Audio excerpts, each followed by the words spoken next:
like you to do a koala because they can hug you and they can make a sound like this. Can you do it, buddy? Okay. Good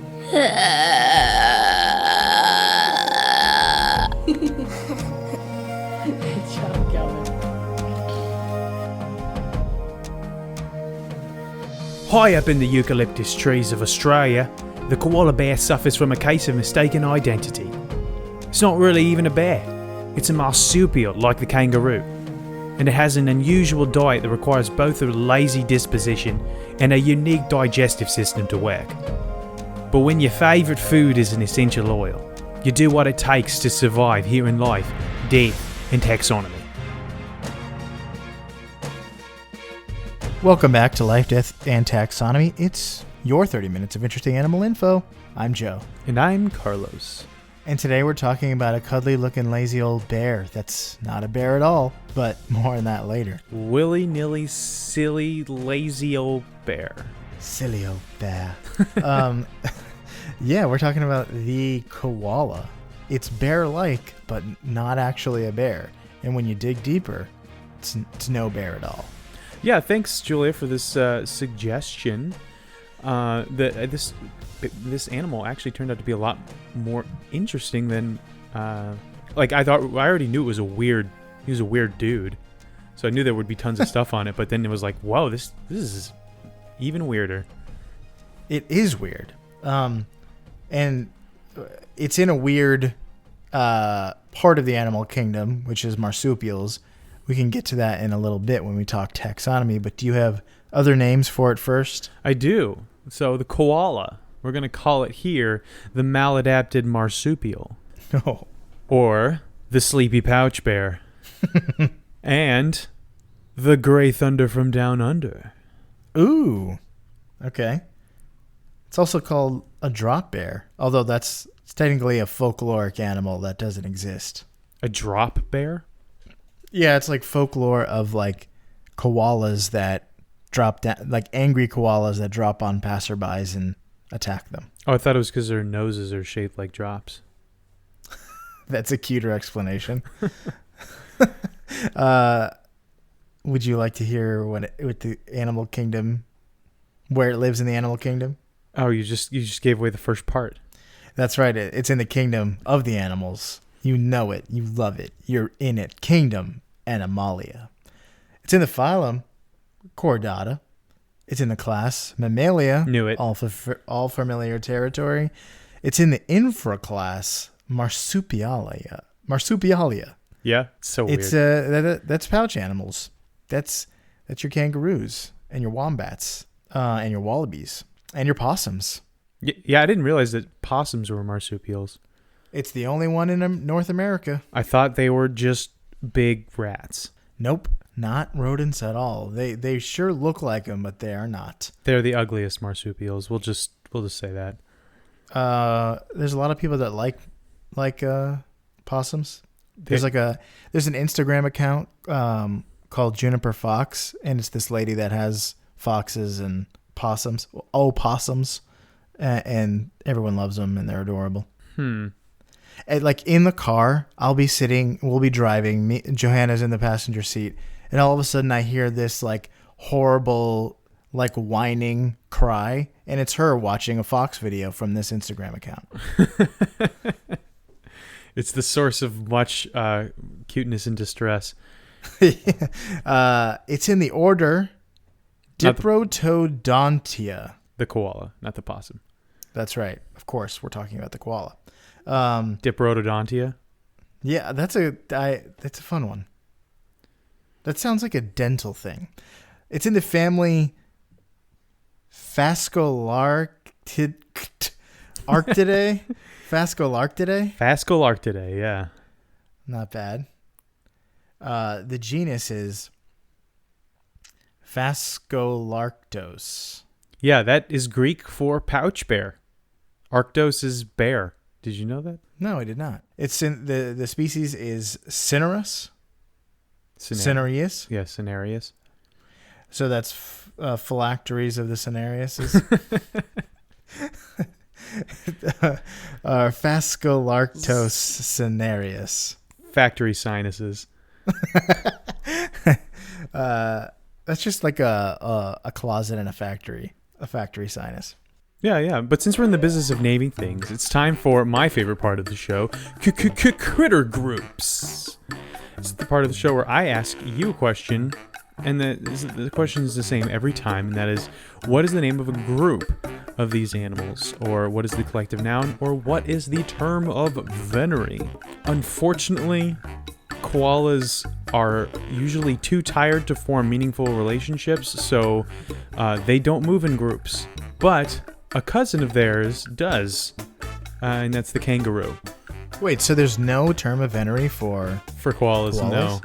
No, there isn't. I was like, how could this be possible? Because at least if you had a mother and a child there, you could call them something, but I guess you just call them a family. I don't know.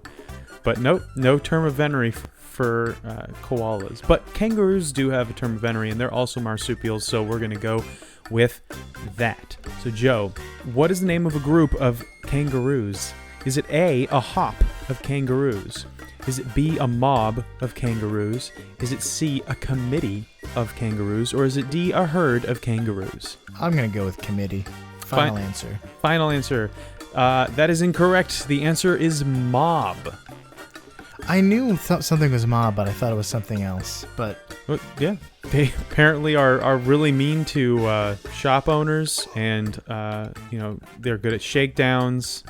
They run afoul of the law in an organized manner. That's kangaroos for you. Sounds correct. Sounds about right. But so how about you tell us what this animal looks like? Koala board the eucalyptus train. Choo, oh my choo. Gosh. Yeah, okay. The koala is pretty well known, so you probably can picture one even if you're driving. I'll try. So they're a stocky gray and white, and they're adorable unless they're wet. Males are 50% larger than females. Other sexually dimorphic traits include a curved nose and hairless patches in males.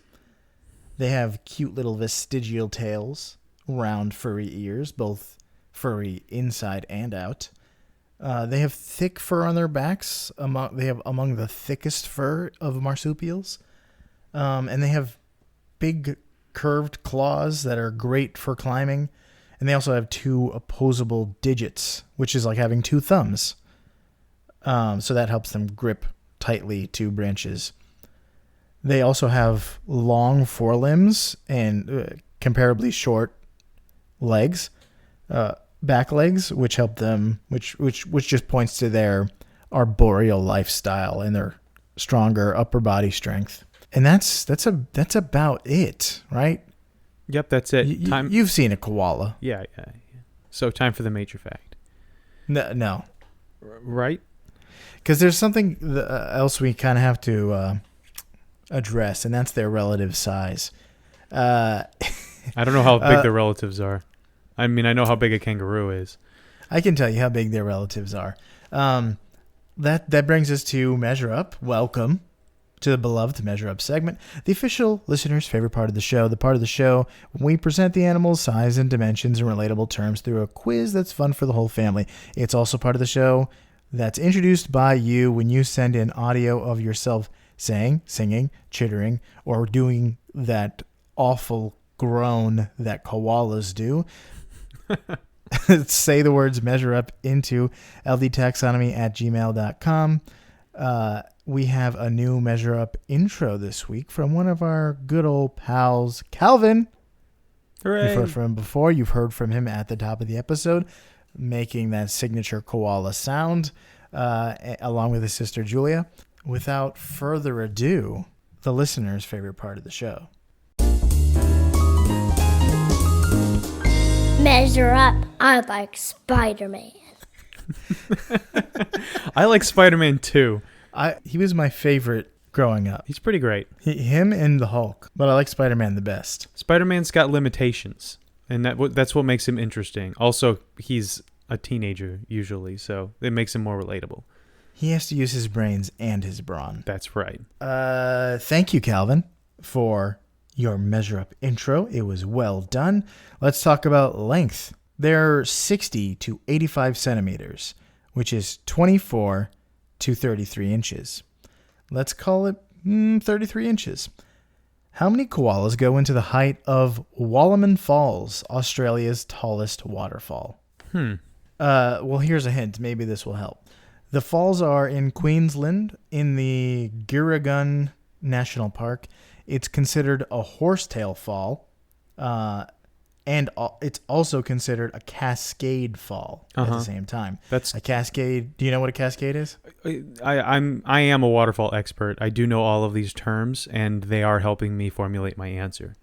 Okay, well, a cascade is when a waterfall falls in a series of steps, and then a horsetail is when when the water maintains contact with bedrock as it falls, as opposed to a plunge, which is when faster moving rivers go off a side of a cliff and the water doesn't touch the bedrock. Huh. So now you know the answer, right? I do know the answer. It's probably 1,000 feet. And since this guy is a little bit less than 3 feet long, then I'm going to say 40. I'm going to wait. No, sorry, 400. 400. Need to put another zero there. Okay, not a bad answer. The correct answer is 319 koalas. Ooh. Wallaman Falls are 268 meters or 879 feet. No, well, I mean that was technically a bad guess, but still. I mean, 800 and it's close to 1,000. Sure, it's rounded up if you're going by increments of 500. Yeah. Let's talk about weight. They're between 4 and 15 kilograms or 9 and amazingly 33 pounds. That is a huge range. But it's amazing because they're both 33 pounds and 33 inches. Like the bigger ones will be both 33 inches and 33 pounds. That's like the Vitruvian koala. Like the ideal perfect koala. Let's call it 33 pounds. How many Loti koalas March share packs go into the weight of one real koala according to the shipping weight on Amazon.com? What are the things that you just said? So you know those like little snacks, like they're like a wafery little koala with like some sort of pink or chocolate fudge inside? No. Look it up. You must have seen them before. Koalas March. While you're doing that, here's a hint. Koalas March supports the Australian Koala Foundation that works to decrease the threats to the survival of koalas. The share packs contain 10 packs. Okay, I'm looking at this, and I've never seen this before. Oh, really? I remember these like I'm pretty sure they're like a Japanese or some sort of Asian snack. Yeah, it looks.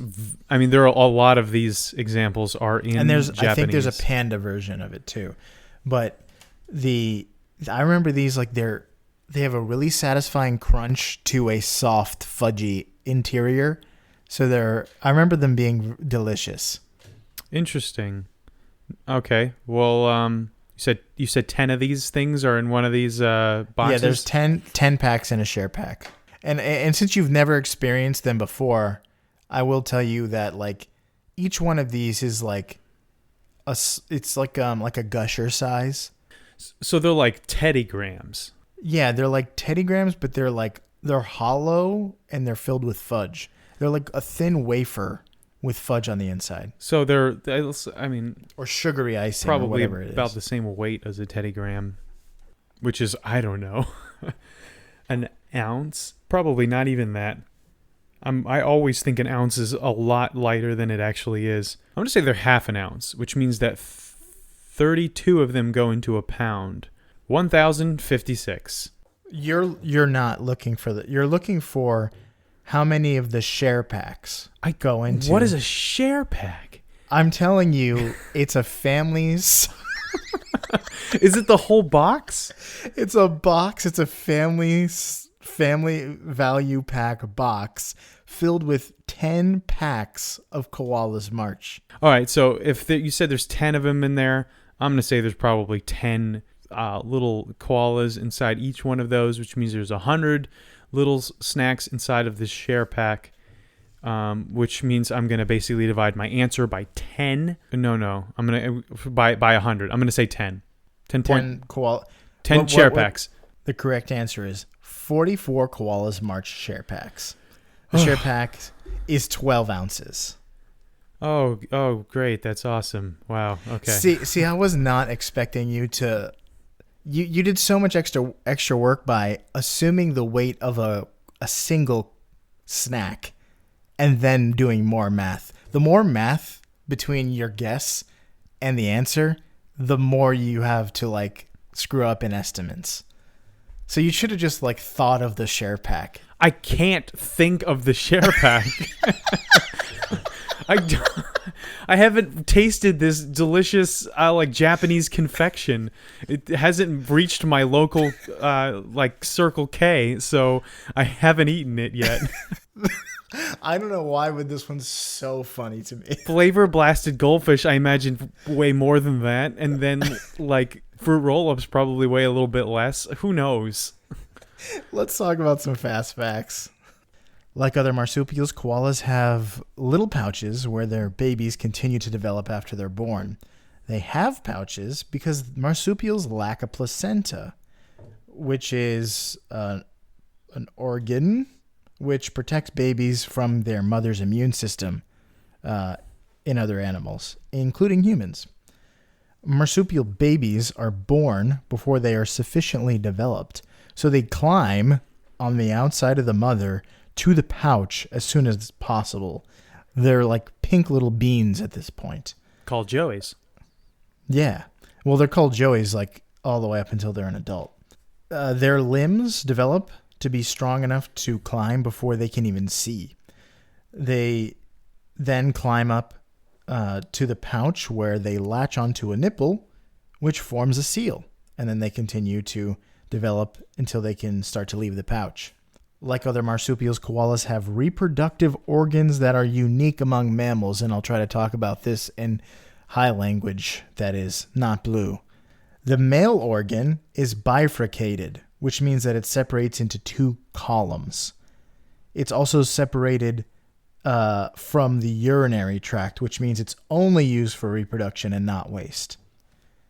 The bifurcated male organ corresponds to the female's two uteri, which is the plural of uterus. Didn't know that.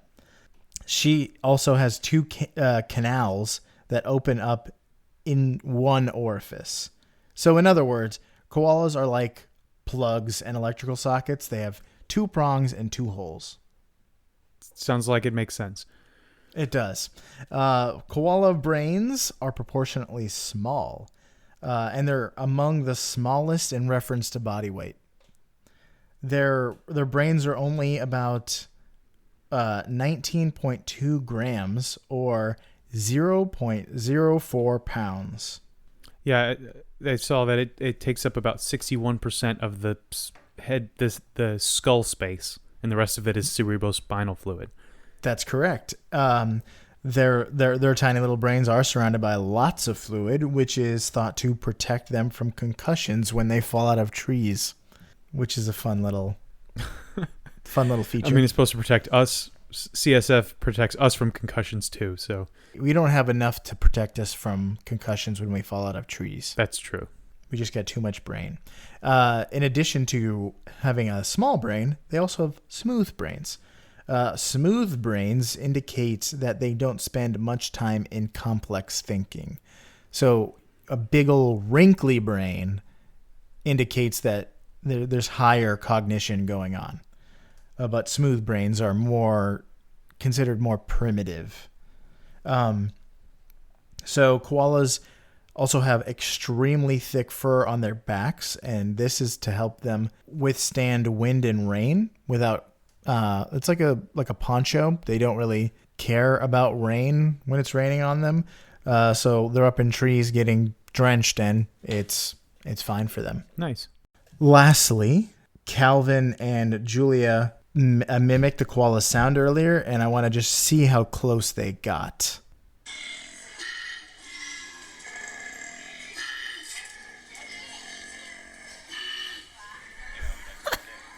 What a sound. Was that Calvin or Julia?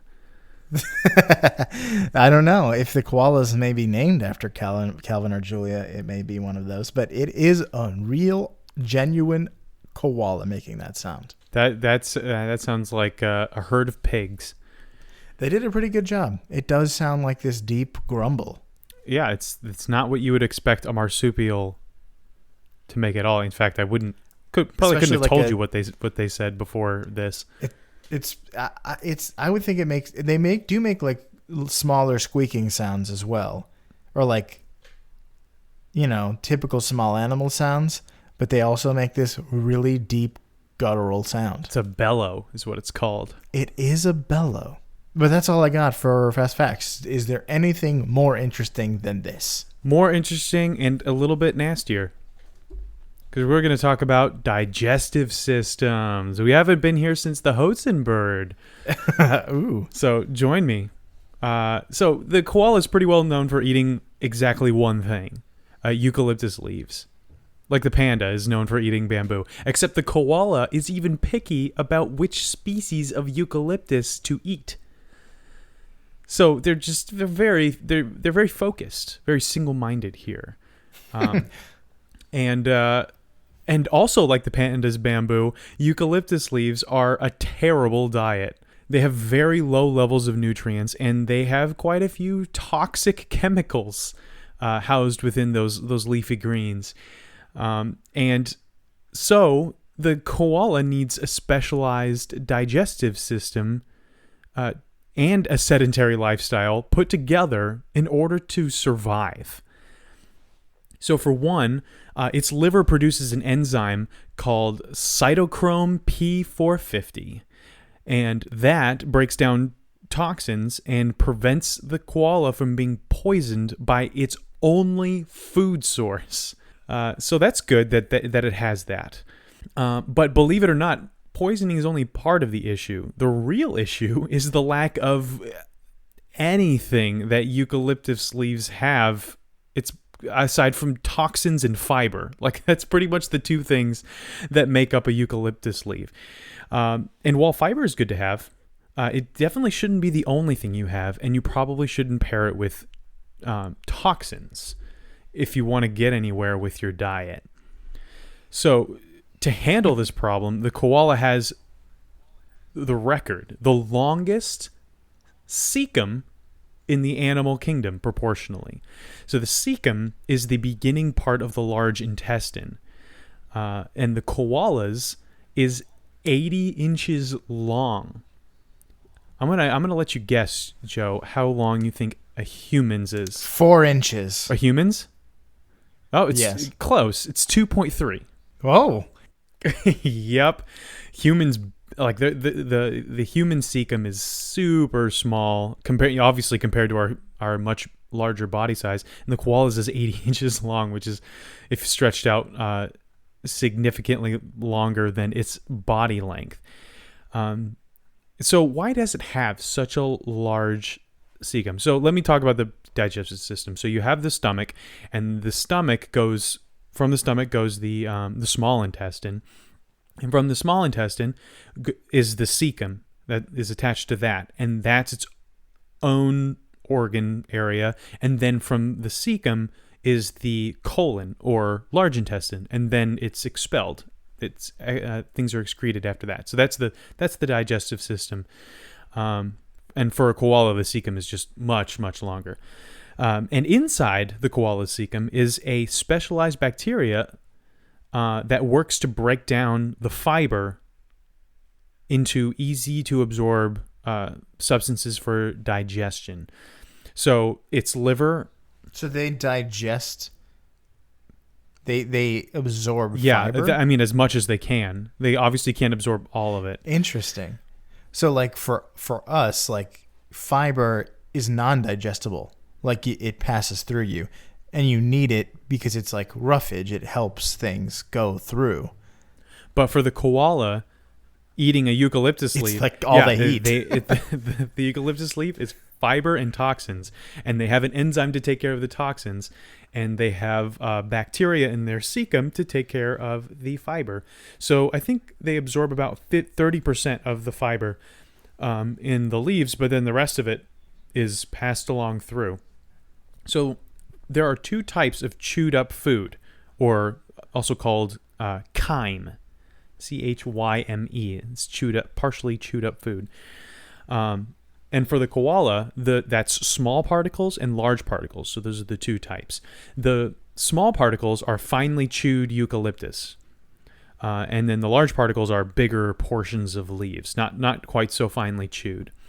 So only the small particles stay in the cecum to be fermented and energy to be extracted from the fermentation process. So if you remember with the hoatzin bird, it has a special digestive system, kind of like a cow's, where the leaves ferment, and that fermentation process produces chemical energy for the animal to, do things like squawk and fly around. Although the koala does neither of those things because it gets so little energy. In fact, only 10% of their energy comes from this fermentation process. The rest of the energy comes from actually digesting the leaves in the stomach before it even gets to the cecum in the first place. But it has the secondary stage to get some more energy out of these just terrible leaves. Yeah, so like for human beings, raw leafy greens are really hard to digest. Like you're not getting as much nutrients out of, like, say, spinach as like an animal that eats nothing but spinach, because your guts aren't good at like breaking down the cell wall in order to get as much nutrient. So it passes through without you sapping all the nutrients from it. So the fact that it starts to digest this stuff in the stomach, and then it still has, so like cows have multiple stomachs. So it's passing through all these stomachs, and they're digesting as much of the like grass as possible. So it's funny, or it's interesting that the koala starts in the stomach and then has a secondary phase. Right. It gets energy from the digestion, most of it, and then what's left goes over to this other section, and then it just sits there. And for us, our digestive system takes what, like 6-7 hours? Like you eat something and then it's no longer in your body, 7 hours later. But for the koala, these smaller particles can stay in the cecum for up to 200 hours, or 8.3 days. So it sits there for a long time and ferments. And so it can get all of that 10% of the energy out of it. So I wonder, like, these animals that have these fermentation processes that last a long time in their guts, is it producing alcohol that's getting into their bloodstream? Like, are they drunk all the time? They're not drunk, but they may be high. Who knows? It's eucalyptus. There's a lot of toxins in there. True. But it is the chemical reaction of fermentation that produces energy for the animal.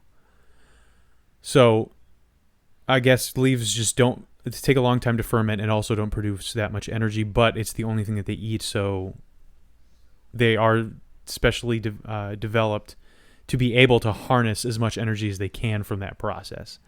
So the larger particles, I remember I said they were smaller and larger, so the smaller stays in the cecum to be fermented, but the larger particles are passed through the cecum to the large intestine, or colon, to have the water extracted from the leaves and then to be excreted in a dry pelt. But if there are too many large particles and it's not doing it needs to rechew its food, then it will regurgitate it from the stomach back into its mouth to rechew it again, in a process called mercyism, which I'd never heard that before. I just called it chewing the cud. Yeah. But yeah, mercyism. Spelled exactly how you think it is spelled. That's funny. It's like you sending in your homework and then your teacher hating it so much she sends it back to you for you to It's a redo mercyism. Yeah. Yeah. Redoing your homework is chewing the cud. Yum. So extracting the water from the leaves helps them to not have to drink very often. In fact, some of the Australian Aborigines thought that they didn't drink at all because they just didn't see them come down from their trees at all. And they're like, how are they drinking anything? And it's just because they get most of their water from the leaves of the eucalyptus. So I guess we can add a third ingredient to eucalyptus leaves: toxins, fiber, and water. It's good stuff. Good. It's basically Atkins.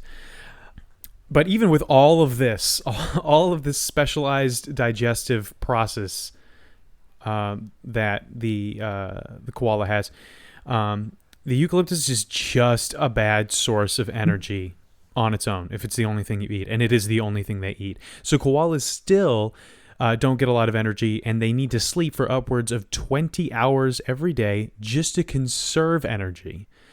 So, just a lot of herbivores have to eat, basically spend their whole day eating.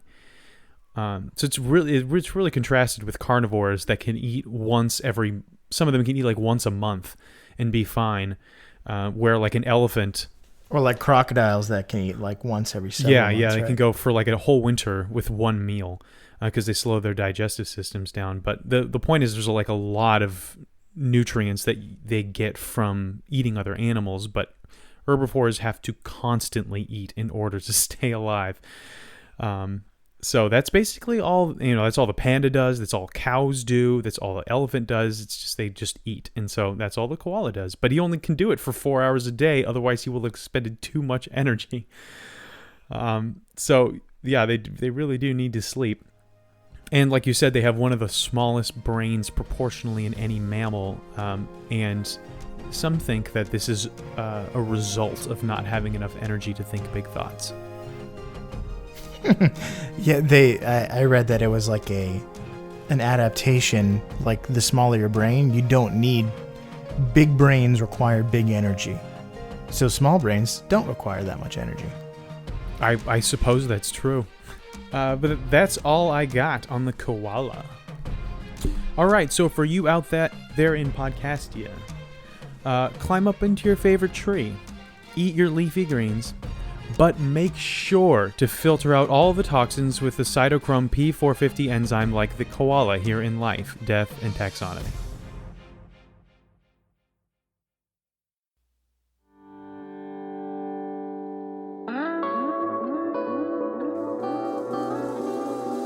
Hey everyone, Carlos here. A big thank you to Julia and Calvin for sending in both Measure Up intros and episode suggestions.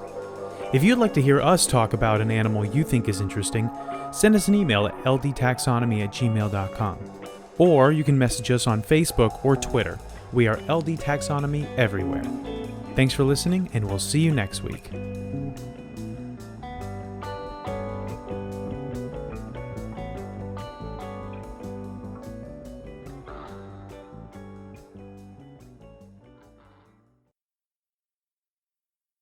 There's the share pack, and there are 10 packs in the share pack.